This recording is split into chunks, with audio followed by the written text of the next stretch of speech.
हिले ले हसेन गमक राजा जी। ये आपके लिए बोल रही है कि ले ले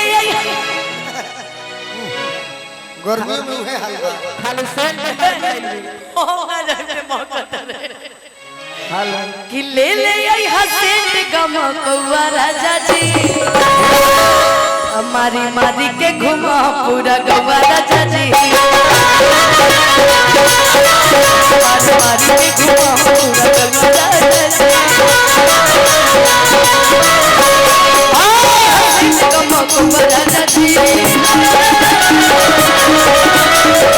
ले हसेन गमक राजा जी। मारी के घुमा पूरा गवा राजा जी।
पगली कहनी है पगली हमको पता है। हाँ पगली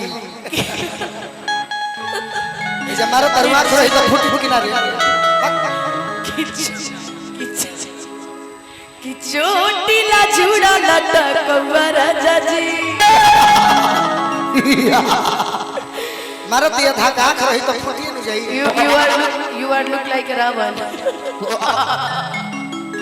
कि चोटीला जुड़ा लटक राजा जी। कि ले ले हसेन गमक राजा जी। हमारी मारी के घुमा पूरा गवा राजा जी।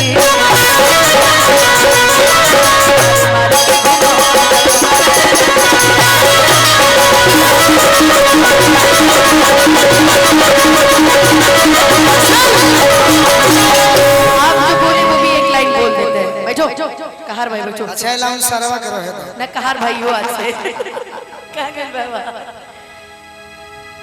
कि तुम मेरे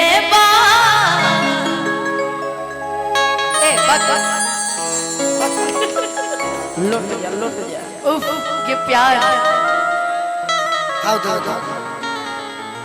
क्या करिएगा। जिंदगी में बहुत माहौल बदल रहा है पता है। मुझे तुमसे प्यार नहीं, मैं तुम्हें छोड़कर जा रहा हूँ। अगर तुम गायिका अच्छी हो तो गीत गाकर कहो ओके कि मैं अगर धोखा दे रहा हूँ तो क्या कह सकती हो। हटो हंसा देता बतावा हम क्या कही। एगो गाड़ी ना गावल जाला कि गोरकी के चुम्मा देवा प्यार में हमके धोखा देवा। आई ना सोची हाँ कि रिश्ता तू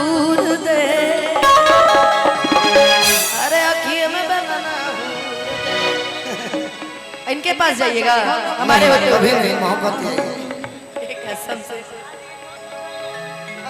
अच्छा नहीं नहीं ठीक है, आप नहीं नहीं नहीं आप लोग एक साथ नहीं अच्छे लग रहे हैं। कहते हैं ना एक लाइन बड़ी अच्छी थी कि जिस चीज से दर्द मिले क्यों बार बार करता है वही सजना, थोड़ा तो ख्याल कर साडा दिल लोहे दाता नहीं हिंदी का सजना, हिंदी में लड़ाई हो जाएगी। दिल लोहे दाता नहीं सजना, कि बहते हैं ना आंसू मेरे बहते हैं ना, जब तो हमसे कहते